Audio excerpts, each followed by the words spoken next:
High, আমি পূজা। আমার নতুন একটা মিনি ব্লগে তোমাদের সকলকে আরও একবার ওয়েলকাম।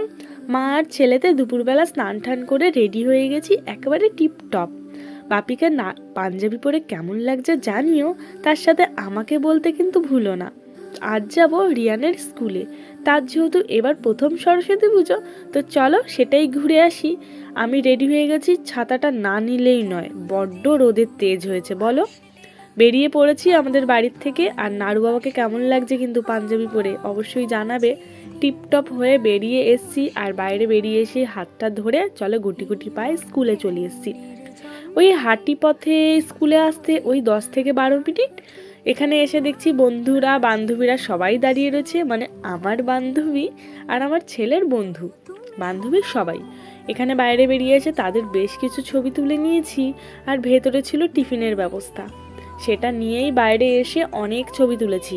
সাথে কিন্তু আমরাও ছবি তুলেছি মায়েরা সবাই মিলে। আর এটা হচ্ছে বাপির স্কুল, দেখো কত সুন্দর না। ফুল গাছটার জন্য কিন্তু এটা বেশি ভালো লাগে আমার। এখানে এই যে বাচ্চাদের এখানে দাঁড়ানো করানো হচ্ছে, যে একটু ঠিক করে দাঁড়াও ছবি তুলবো। একজনকে দাঁড়াতে বললে আরেকজন বেঁকে যায়, আর একজনকে দাঁড়াতে বললে আর একজন বেঁকে যায়। চলো সবাইকে টাটা দিয়ে স্কুল থেকে বেরিয়ে এসেছি। আর এখানে এসে দেখছি কত সুন্দর কানের তা, দেখে তো সকলেরই পছন্দ হয় বলো। বায়নার তো আর শেষ নেই বাচ্চা কাচ্চাদের বায়না পূরণ করতে করতে মায়েদের বায়নাও পূরণ করতে হবে। তো চলো এবার চলে আসবো সবাইকে টাটা বলে বাড়ির পথে। যেতে যেতে ননদের সঙ্গে দেখা। চলো ননদকে হাতে নিয়ে এবার চলে যাব বাড়ি এসে বাপি তো তার খাবারটা দেখে বড্ড খুশি। স্কুল থেকে দিয়েছিল একেবারে পুরোপুরি বাচ্চাদের জন্য বানিয়েছিল পোলাও আর আলুর দম, একদম ঝাল ছাড়া। বাপি কিন্তু পুরোটাই খেতে পেরেছিল জানো তো, আর আমাদেরকেও দিয়েছিল।